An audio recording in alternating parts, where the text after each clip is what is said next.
So I have here Matt Dodge, CEO of Dodge Sports. How are you, man? Thank you for being here. I'm well, Luis. Thank you for having me. Appreciate it this early in the morning, 5 a.m. your time. And I appreciate your effort, man, staying up. Yeah, I guess you're very busy being a CEO and all, man. How is Dodge Sports doing right now after the pandemic? Man, it's a fun time right now to be in MMA, especially of late, just because I actually had a conversation with Joey this morning with one of our fighters who just got a fight offer for LFA, and we said we're going to look back at this time, and if you fight during quarantine, it's going to be a really special moment in your career. So we're looking at this positively. I think there's a lot of things, in life that you could choose to look at one way or choose to look at the other, right? Choose to look at the good and the silver lining and the positive, or choose to look at the bad, right? Yeah, And we just see this as an opportunity for our guys to shine on a stage where there's minimal sports and a lot of eyes on them. So we're trying to be as creative as we can during this time, and it's been fun. Obviously, with everything that's going on, we want to be safe, but it's been fun to try and find creative ways to stay busy. man, that's very nice. Sounds like you have a very solid plan. Did you had something like that in mind all along during this whole pandemic, or it just came now? Now that things are kind of getting back to normal. We're always grinding. People are looking for excuses. We're looking for opportunities. I mean, look at some of the guys in the UFC right now. They're showing that they took some time off in quarantine, and they're not putting on True. best performances they can. We're Very we're true. choosing to take the opposite approach of that. Let's work even harder now. There are more eyes on the situations. There are more people who want to be involved. And look, MMA it could be a mainstream sport. So there's a great opportunity for everybody involved right now. We just need to have the guys and gals that we represent have that buy-in. So yeah, I mean, look, the grind has never stopped from day one. That is true, man. That is true. And then considering that MMA is relatively a new sport, I'm assuming that though you have to put in twice the work to actually get something on roll. Promoting the your fighters and stuff like that. But you started with being a NFL agent, right? I did. So what made you like? Because I know you mentioned that yes, you were like kind of sporty during high school, but nothing to a level to be a professional athlete. But you were more drawn to business and to the love of the sport. So you always had the love for MMA and football, or first you were concentrated on football and then you made the transition to MMA. Yeah, I've had a love for sports in a little bit different of a way than most people did. Like I enjoyed playing it, don't get me wrong, but I actually more so enjoyed picking the teams, right, and putting the pieces Right. together. A lot of general manager mentality in a sense, right? So I've applied that to business. NFL was something as a kid I'd always aspired to represent NFL players in American football. Obviously, it's huge here.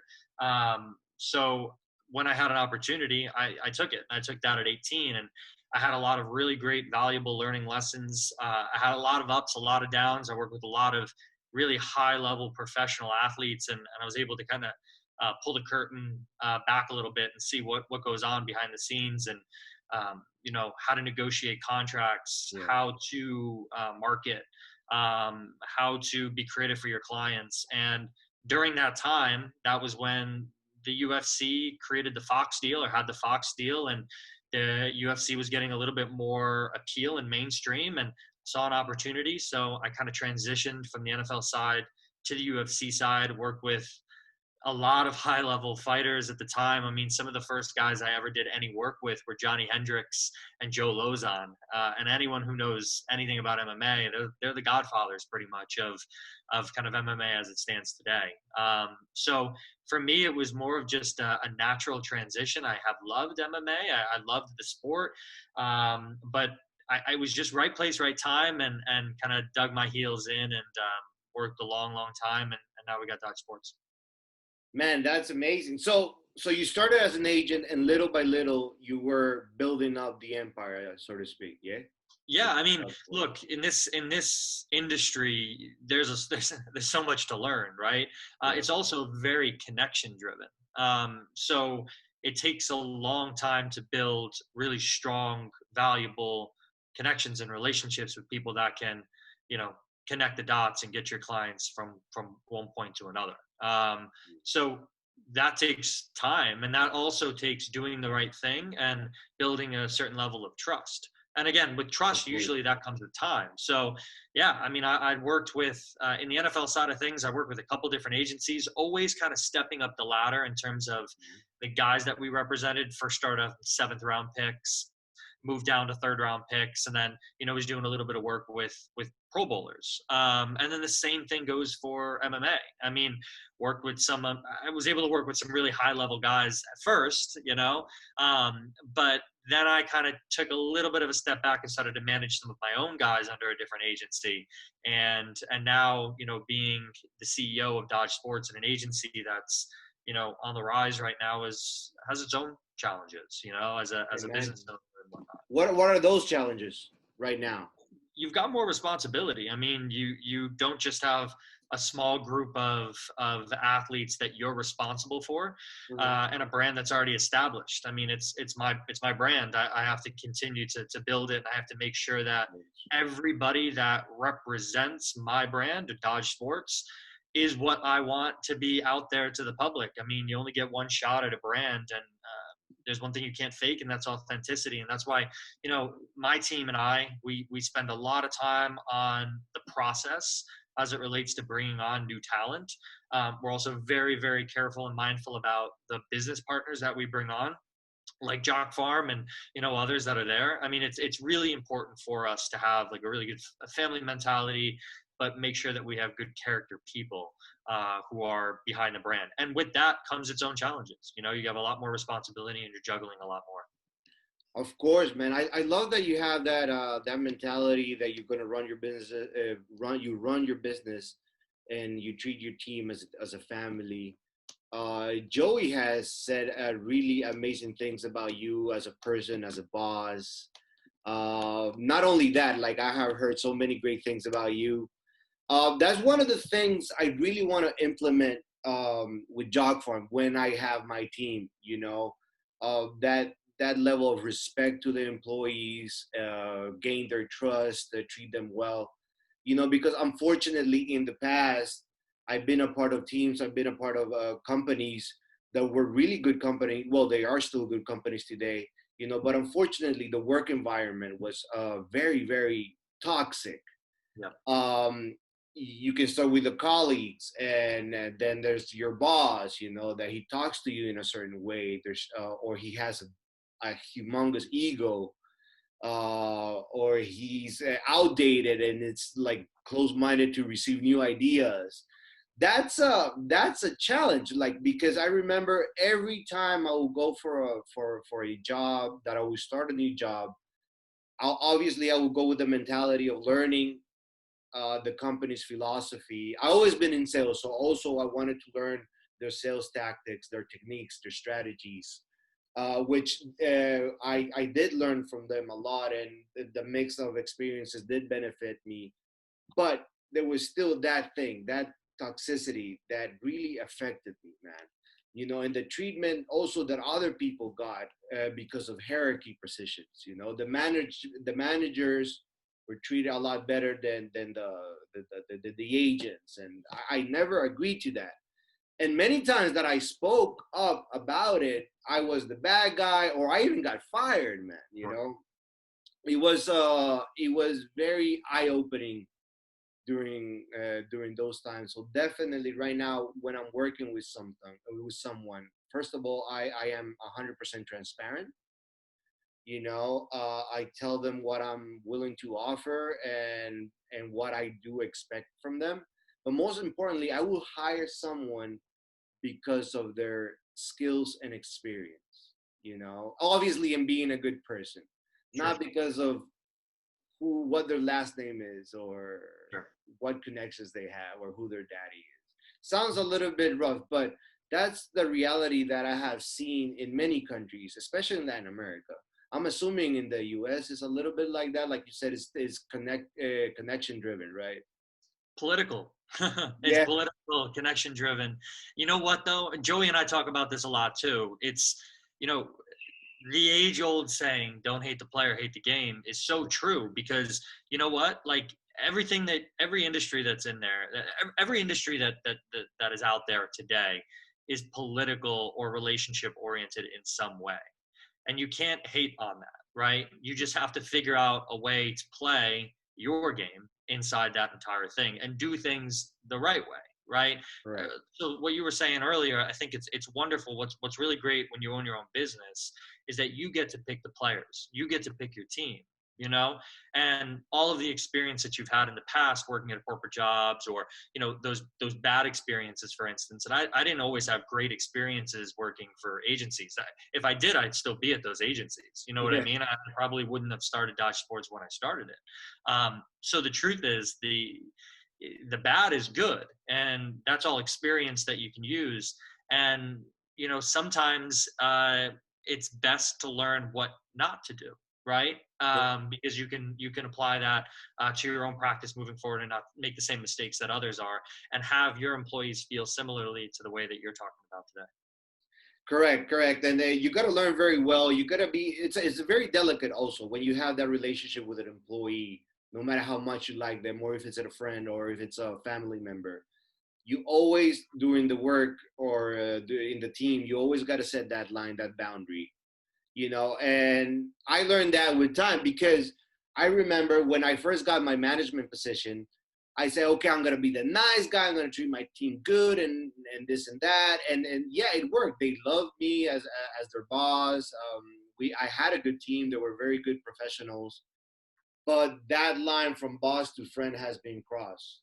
So they saw me more of a friend instead of a boss. So when it was time to execute certain things, it was quite challenging. So I had to learn from them. Very difficult in my line of work as well, because you're with clients on a regular basis and you get to know these men and women like friends and truthfully like family, right? But at the end of the day, I mean, your business associates, right? Like you're trying to get the best for them and you want your opinion to be heard and validated and to have meaning, right? And when you say jump, hopefully they'll tell you how high because they trust that process, Yeah. not like, oh man, I'm not going to jump, you jump first, right? Like a friend would say, Yeah. right? Yeah. So it's tough that you're totally right in terms of like there's a delicate line to all of that. But if you bring on the right people and you build and you establish that trust, hopefully that's a little easier. No, definitely. Having the right people, it's crucial. It's ideal, man. Not only they need to be nice, they need to believe in your idea, they need to believe in you and your strategies and your executions and the way you handle things. You play a very important role because you are the face of a team, you are the face of the company. And when you have a startup that there is that question mark whether you're going to make it or not, everyone that is working with you has that question mark as well, or has even more question marks. Is this going to be worth it? Is this maybe I could be doing a 9 to 5 job with this and that. Right. So being that face, you gotta also motivate those people, because man, I'm telling you, some days, yeah, I'm not that all cheery, and I doubt myself, but it's just a state of mind, Sometimes it gets for me a little bit of a while for me to click and get back to earth. But when that happens, I do my best not to portray that energy to my team. And it's tricky. It's tricky. It's challenging, but you got to, right? And it's been paying off. My team is the best. And hey, my business partner is my wife, right? Like she's a half owner of JockPharm, and we make a great team. It's very interesting because I come up with an idea, she sets it up, and I enable the execution. We have made that ping pong system work. So Amazing. very well. So Yeah. special and so difficult to do. My fiance Haley and I, we talk about that a lot. She's kind of the brains behind the operation at times here at Dodge Sports, which is great. But I don't know if we'll ever formalize that relationship. From a work standpoint, we'll see. But if you can accomplish it, bravo, because that's really hard. It is really hard, but and trust me, back in the day, people would ask me, would you work with your wife? I was like, no, Right. no, no, no, I would not work, because like we're all there. That means that we're going to be all the time together. And that might sound bad, but if you think about it, like at some one point or in another, we will need a break, meaning not a break from our relationship, but a breather from each other. It's just healthy. Doesn't matter who that is, your wife, your friend, your colleague. If you're all the time with that person, you at one point in time you need that break. Sure. And that's what we are trying to do right now. So for example, now that I'm training, I go training. She gets a little bit of free Lewis time, or she Mm-hmm. goes for a walk. She goes to the gym, or I take the boys, and she gets her alone time, or vice versa. And that also helps us energize, so that when we are again back together, it's time to get back to work. We are like solely focused on the process, right? What you're saying is so applicable in my line too, because the fighters, men and women that we represent, have significant others, right? And the truth of the matter is, when you're a professional fighter, like, your significant other is in business with you, because they have to support. It's a lifestyle, as you know, we talked about offline here. You're working out twice a day, right? Getting ready for this. There are professional fighters that are working out 3 times a day, right? And having to eat a very strict diet, and and weight cutting, and being irritable. And the best fighters are the ones who have that strong support system as it relates to their significant other. I mean, it's it's amazing how much that can help you or hurt you if you don't have the right setup in place with that significant other. That is true. That is true. And that person needs to understand what you're going through, and what Yeah. you want, your goals, and everything. I remember, for example, like I mentioned, I am training. My goal is to compete in MMA, and hopefully I win some fights and stuff like that. I'm just doing to get that experience. But before, I never fought in MMA. I don't have that much experience in MMA. Before MMA, I was a kickboxer, and I remember before my firstborn was here with us, I would train all the time for competitions. I would train pretty much like 6 times a week, and like every day I will have one day off.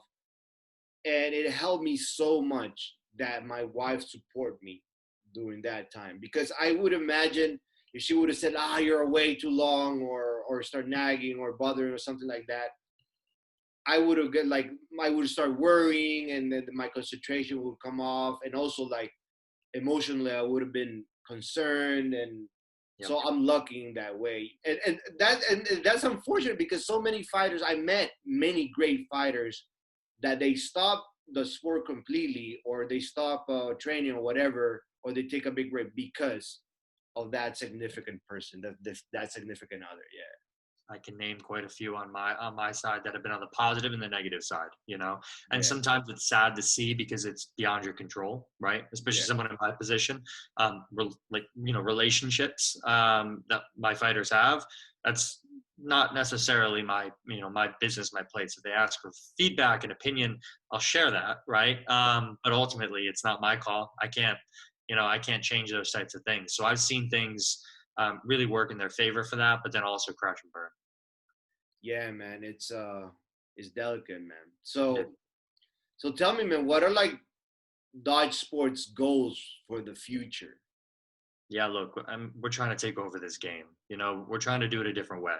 Um, we're not numbers oriented. We're not quantity over quality. We are quality over quantity 100%. That's why everybody that we bring on really has to pass, you know, a pretty rigorous evaluation process before we even have a conversation with them over the phone. They've got to score certain um, they have to get a certain score on what Joey and I and the rest of the team kind of looks at. They also have Joey, to. my guy. Yeah. I mean, look, we take an analytical approach to this, just like what we were talking about earlier, the GM mentality. Like, you can't just watch one fight or look on paper and see somebody's record. There's a lot more that goes into it, right? We'll even look at some of the personal stuff, right? Because that matters. So we're trying to take over this game. We want to have world champions in every single weight class. But dodge sports in general is so much more than just your traditional agency. Like we're trying to build name brand athletes. We're trying to Yeah, build really amazing partnerships with companies that are trying to do the same, right? They're trying to establish themselves in an area or an industry that is ripe for disruption, and there's a lot of growth potential because again, we do think that MMA has the ability to become a mainstream sport just like the NFL, and with that will come a lot of additional marketing dollars, a lot of additional exposure, and a lot of different opportunities for fighters. And again, we're creative in everything that we do. We want to start looking for, the crossovers, right? Like, for instance, the Andre Ewells of the world, who has an amazing, infectious personality, is going to be perfect in Hollywood. He'd be yeah, perfect in some type of, role where they're looking for, an exciting fighter who's got, attitude and whatnot. We're also looking at international opportunities for some of our fighters like Kai Wu, who's huge in Taiwan, and the crossover associated with a lot of things that we can do, across different countries. So, the sky's the limit for what we're trying to do. We've obviously got a lot of ideas coming down the pipe. But right now, what we're really focused on are our core group of men and women and getting them to the next level and making sure that they're successful at that level and starting to really build a really long lasting career for them yeah. that goes well beyond their fighting days. Man, MMA is just becoming so popular. Have you heard about the rumors of this federation trying to like convert MMA into an Olympic sport? I have not, but that's amazing. I couldn't believe golf wasn't an Olympic sport until Yeah. just recently, but now it is. So that would be incredible. Yeah, it's what's his name? International Mixed Martial Arts Federation. Yeah, Okay.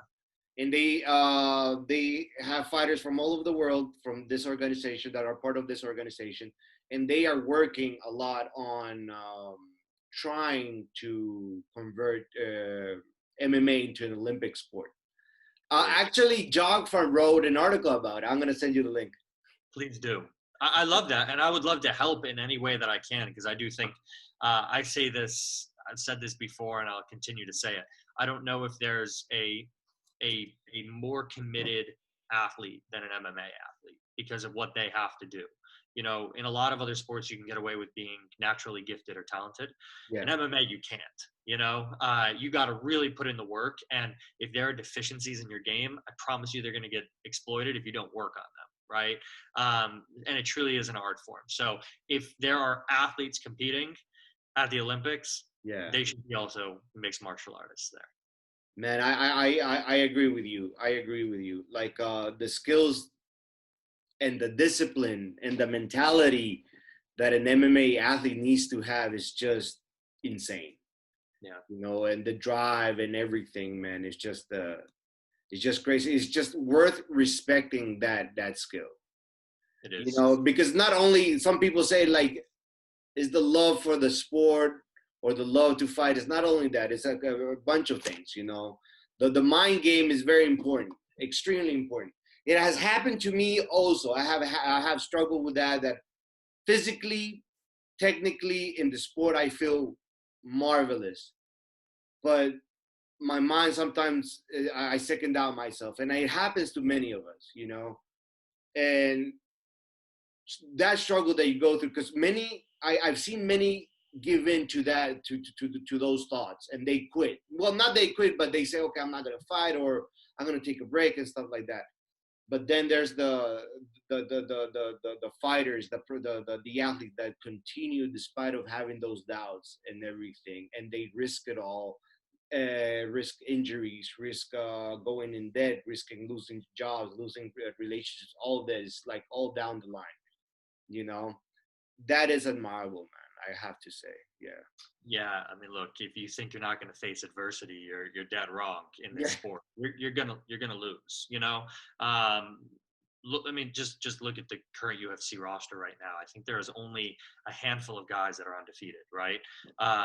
So all of them lost, right? And it's about how you come back from those types of things. The good thing is there's a lot of companies out there today that are focusing on the mental aspect of mixed martial arts. Mindlock is one that comes to mind. They're great people.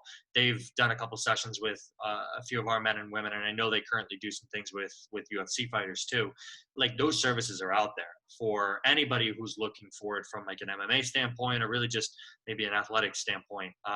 Because just as you prepare your body for a fight, you should be preparing your mind too, because it is Right. that's where games and fights and matches are won and lost. They're lost. They're won and lost in the mind. Yeah, but I think like one of the problems with fighters is the ego, man. Like when you have self doubt or where you're concerned or whatever, you keep it to yourself. And it shouldn't be like that. It would like fighters shouldn't have to hide that thing from one another. We should like actually support each other. That well, I'm not at the level of those guys, but still, man. Like I think it will be a lot more beneficial and positive if you support that and that you know that you're open to speak it. Because sometimes even they have that worry with their coach. Yeah, because you're And not a tough guy. You're not a sorry, tough guy anymore. Because you're not a tough guy, right? yeah, It's that mentality, right? Like if you're a tough guy or a tough girl, you keep it to yourself, right? You can deal with it, right? exactly, But yeah. in a lot of ways, that sometimes is harmful to you. Man, yeah. Even for example, with injuries, for example, when I was a kid and I was training as well, I would stay quiet on my injuries. Why? Because of the ego. I was like, nah, it's good. I'll be fine. I can continue this and that. And now that I'm 34 years old, man, those old injuries, I'm feeling the pain today. And I'm telling you, it hurts like bitch. So be No, smart about that. great point. Justin Wetzel, who's a JockPharm sponsored Yeah. athlete, um, great fighter and great guy. He will tell you the story of his one lone loss. He fought that like completely injured, right? And it was early in his career. And after that loss, he questioned whether or not he wanted to do this anymore, right? Yeah. And that's early in your career.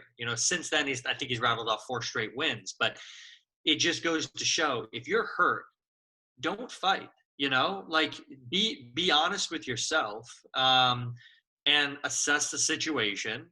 There's always tomorrow. Yeah. And a lot of times you can't get back one of those fights. Is when you turn pro, right? You got to make sure when you turn pro as an amateur that you do it at the right time, because once you go pro, that record is attached to you no matter what. So if you're fighting injured or if you're taking fights that you shouldn't be taking early on, like that's going to bite you in the butt at the end of the day. And most recently, Justin was going to fight on a huge LFA card, Yeah. and Remember. an injury kind of popped up, and he remembered what it was like in his last fight, and he took the smart decision. He talked to us, talked to his coaches, and we postponed it, and we're going to get it rescheduled. And that's the kind of honest feedback that you need to have with yourself, with the Yeah. people around you. That's why you bring on a team. That's why you bring on coaches and managers and all of that, so that you can get their feedback and their opinion too, and they can validate those types of feelings for you. Yeah, man. Tell me something. Right now, like Dodge Sports, what do you concentrate more on? Um, Maintaining the fighters that you already have in your roster and providing them a good quality service, or getting new fighters into your roster? We're always interested in new fighters. Anybody who is bringing a different look, has a different flavor. We're all for that. However, in the times that we have today with COVID, right, there are significantly less fight opportunities. And we would be doing our current clients a disservice if we didn't spend all of our waking time trying to find them opportunities. I'd say that there's probably only 10% of the opportunities, fight opportunities, as there were pre-COVID. right? A lot of states aren't even open in the U.S. here. International fights, I mean, they're not flying. You can't fly because of travel restrictions. So realistically, we've got a couple states that are open, a couple high level promotions, and that's it. And we're trying to get our guys and girls on those cards. So normally we would be in a little bit more of an expansion mode, but right now we're really focusing on making sure that the men and women we have on the roster today are taking advantage of this time and getting the best opportunities to be successful. That's great, man. That's really good. It shows everybody, all the with all the fighters that have spoken from JockPharm and Dodge Sports, they all love Dodge Sports. They all love Joey. They all love you, man. I appreciate that. Look, we're trying to build a family. Again, the people that we bring on, they all mesh well, and we've got guys who are, won the Ultimate Fighter. We've got Yeah. guys who are kicking butt in the UFC. We got Bellator vets. We got guys who have fought international. But then we also have guys who are, 3-0 as a pro or contender series guys, right? Everybody plays a role inside Dodge Sports, which is great. And you talk about transparency, right? Like their full lines of communication and transparency is always open at Dodge Sports. So all of them communicate or can communicate, and share feedback, and they all work together. It's a beautiful thing. You mentioned when we first started talking right now, you mentioned that you look for different ways to be creative in the business that you do. What are those ways? So a lot of it's branding, right? A lot of it's like, how can you differentiate yourself from everybody else, right? What are the things that you have that nobody else has? When somebody thinks of your name, what do you want? What words, what keywords, what buzzwords do you want them, to come up? Because if you're a fighter who's 10-0, which I can name quite a few, but have absolutely no personality and are blah, right? Well, they're not going to get an opportunity at the next level ahead of somebody who might have half the wins that they have, but they're exciting and they have personality and a story to tell. So we're always thinking creatively in that sense, right? And then trying to align our fighters with brands that can help promote that, right? And continue to portray that to the larger audience. Also, just getting creative in like the opportunities that we source from them from a fight standpoint, right? Like, so there's MMA, but then there's also grappling. Like Submission Underground is a wonderful opportunity for guys like, Nick Maximov, Jesse Taylor, to stay active in a grappling environment, still get that kind of ring time or octagon time, right? And, during a time where there's not a whole lot of MMA opportunities. So thinking creatively in that sense is also what we're doing. That's good, man. That's very, very interesting what you do. Like, I gotta say, that's something that I want to learn. I love MMA. I think like MMA as a business is fairly new to the world. Yeah. You know, in the United States might be that you there obviously there's a lot more popularity, but like because you're based out of Florida, and right now COVID is huge in Florida. Is it true that is the new hub now? It is. Yeah, it is. So we're headquartered here in Miami. Okay. Miami is a little less severe than I think the rest of the state. There's a lot of cases north, in like Orlando, in the Orlando area and whatnot. But look, gyms are open here, Aaron Jeffrey is going to be fighting a main event. He just got bumped up to the main event spot here in Wynwood, which is just next to Miami. Next Thursday, right? So even though we're the epicenter in a sense of COVID, business is still rocking and rolling. People just need to be really safe. Man, I've been hearing a lot about this thing. Like, Trump said that what is it? Hydrochloroquine, something like that was a cure for COVID, something like that. Do you say hydrochloride is a cure for it? Well, not a cure, but it helps you. But I've been hearing that many not doctors. I don't think she has a license, but she's a face right now in the medical. I think she's based out in California. This lady. Anyway, she was suggesting for people to take that it kind of like helps with COVID, which I found insane. But actually, people bought it, man, over there. Yeah. Hey, if somebody of importance and someone who has a little bit of reputation to their name says something like that, Yeah. there are desperate enough people who will go out and buy that. So, Man, and it's just crazy right now with the U.S. So everything that's happening, not only with the elections, but with the riots and this and that. It's just insane. How does that affect business as well? All that? yeah, of course it affects business. Yeah, I mean, it's because look, it's there are more important things in this world than MMA, you know. And I think a lot of times we need to put that into perspective, right? Like these are professional athletes, what they do for a living, but like the world is and the country is in crisis. There's a lot of things that need to be changed, and it's nice that there are a lot of people who have used this time to voice that, right? It's nice to see the NBA do what they're doing with a lot of the causes and whatnot.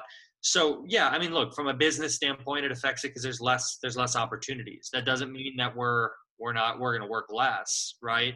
But yeah, I mean, I hope that things resolve themselves out sooner rather than later because there are a lot of really good people and small businesses that are being affected by this type Yeah, of I thing. can imagine. Yeah. And those are the businesses, truthfully, that we would like to help, and get behind because we're all for the rise. We're all for Yeah. the good people, making a living and doing what they love to do. And during this time, small business owners have really struggled. So, look, we're going to try and continue to think of ways that we can help as many people as we can through all of this, and just ride the wave. You know. Ride the wave, man. Yeah, like here in Finland, I have to say they have done a magnificent job to help the small companies Good. and everything to keep on going. Obviously, some didn't survive, some are still continuing. The system here does work, which is great, especially this type of situations of emergency that happens. Yeah, I cannot imagine people or small companies like in Latin America or other places that the government cannot afford to help them. And they just rely, or those people that just rely on their salaries to live. It's just insane. I feel very very lucky to be here during these times as well, especially during these times, because like 2 years ago I was living, me and my family were living in Costa Rica. It was great there, beautiful country, we were having a really good life and everything. But if we would still be there during these times, oh, we would have seen hard times. And no help. Yeah, no government help there. Yeah, man. Like, and crazy that Miami is still functioning with all this. That's so it's so Miami like though. Like so I've been here 10 years. I've been here a long time. And Miami is just has this attitude. It's a little careless, but it's fun, Yeah, and that's just it. It's just typical Miami, to be totally honest with you. Like our gyms are open and we're wearing masks at the gyms, but still, I mean, I think we might be one of the only states in the U.S. that has gyms open. Also, Florida in general was one of the only states deemed sports an essential business. Hence, why the UFC came to Jacksonville when they did. Why WWE came to Orlando when they did, right, during the initial real outbreak of COVID. So it's the state, it's the city that we live in. Just want people to keep being safe. of course, man. Miami has always been a very interesting place. I remember I did a part of my high school, well, not Miami, but Florida. But I would go to Miami to have fun from time to time. It was like like a 2 hour drive. Sure. I was living in Hialeah. Hey, I know Hialeah feng shui. Hialeah is fun. That's got its own vibe. It has its own vibe, but I think I like that vibe too much, if you know what I mean. So I got into a lot of trouble there as a kid. But Yep. one of the biggest things that I remember was the cooking of that place, the barbecue, Oh the my the God. the the, the truck, the food trucks. Oh my lord, man! Yeah. Yeah. And it was cheap. Yeah, I mean, in Hialeah, you'll get that for sure. On the beach, it's a whole lot more bougie and more expensive. But yeah, I mean, what's great about Miami is you have the high and the low, right? Like you could go kind of ball out and get a 5 course meal, but then you could also go to a little hole in the wall or a little truck shop and get probably better food for a couple bucks. What is it? Are you planning now? Now, like you're gonna get married soon, right? I thought you're gonna. You have plans to get married back in July. Yeah, so we're gonna get married in May of next year. Okay, May. Still in New York? We're actually going to get married down here in Florida, in Okay. Miami. Yeah, we And changed some things around because of the situation. So yeah, it's okay. going to be a smaller setup, smaller wedding, which I'm really excited about. And it's going to be May in Miami, which is really, if you think about it, probably the best time from a weather standpoint down And here in South. Miami's always hot. I'd remember that. Yeah, Doesn't matter what month of the year, it was still hot as hell. May at least doesn't rain like it does now, right? It rains every single day right now during hurricane season. So. Hurricane season, I forgot about Well, yeah, we're in it, that. knee deep in it right now. We just missed one of them. Just missed 2 days ago, and now it's hitting the northeast coast. Really? Yeah, Oh damn, man. Be careful out there. So what are your plans, man? Like you gonna start a family, you gonna have a little Matt around? yeah, I'd love. I mean, my fiance Haley and I would love to do something like that. We actually just got the first addition to the family, Stogie, who's a 7.5 pound Pekingese, um, 8 months, cutest dog in the world. Check the social media for it. Will do. He's actually over there sleeping right now. He's a little past his bedtime, and his mom is going to pick up her mom, who's coming down here to Florida for a little vacation, which is nice. But Oh. yeah, look, we'd love to start a family and maybe get a Dodge sports athlete out of it. You never know. Now imagine that. That would be amazing, man. And definitely he will have a full ride in JockPharm, I'm telling you. Hey, and or her, there's a lot Or of her true, opportunity. or her. Yeah. That is very true, man. Yeah, yeah. And but you planning to stay in Miami all the time, or you have plans to maybe move someplace else, some other state, or maybe some other country for a while, Miami's home for us. or Yeah, Miami? yeah. That's good, man. I gotta go back. Like maybe when this is all over, I will go back. I haven't been in Miami since I was like 15 years old. Please do. You are welcome anytime. You can stay here with us if you Thank want, you. and we'll have a good time. We'll go out on the boat. We'll do a little barbecuing of our own, and we'll have a good time. Oh, brother. So now that you mentioned that, I'm gonna be on the lookout for when this is over. When this is over, I'm buying my ticket, man. As soon as you can travel, buy that ticket. I will, brother. I'm sure there's going to be a line around the damn door, for people trying to come down here. Before all of this happened, we were actually going to have quite a few. Like Romero was going to come down here and do some training. Jasmine was going to do some training at ATT. Powell, who, by the way, keep an eye out on Zach Powell. He's going to be a beast pretty damn soon. He was going to come down here to Florida.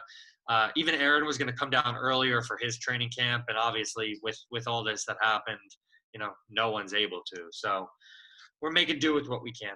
But there's good training down here too. Man, definitely. Like another thing, also, keep in mind that whenever you want to change the scenery a little bit, you're always welcome here in Finland in my home as well, I would love that. Thank you. Yeah, Haley and man. I would love to come see that. I mean, we've heard nothing but good things. It's a beautiful country. People would say come in summertime. Yes, summer is beautiful, but also the winter, especially from being in the Miami scenery, is very special to witness. You That's know, probably that's probably when we would come.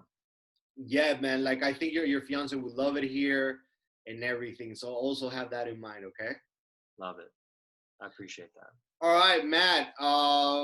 Thank you so much, man, for your time. It was an absolute pleasure getting to know you more and talking to you, and for your time. Thank you very much, and thank you for everything of all your support to Jog Farm, everything that Dodge Sport has done. It's a pleasure working with you guys. And thank you. You know, the platform, JockPharm platform, is awesome and it's ahead of its time. And we are so happy to be working with a family company like yours. And we're excited about the future. And thank you for your support. Man, thank you. You have a good night, okay? You have a good day, a good morning. Kiss the babies for me, all right? Will do. And let's make this a regular thing, all right?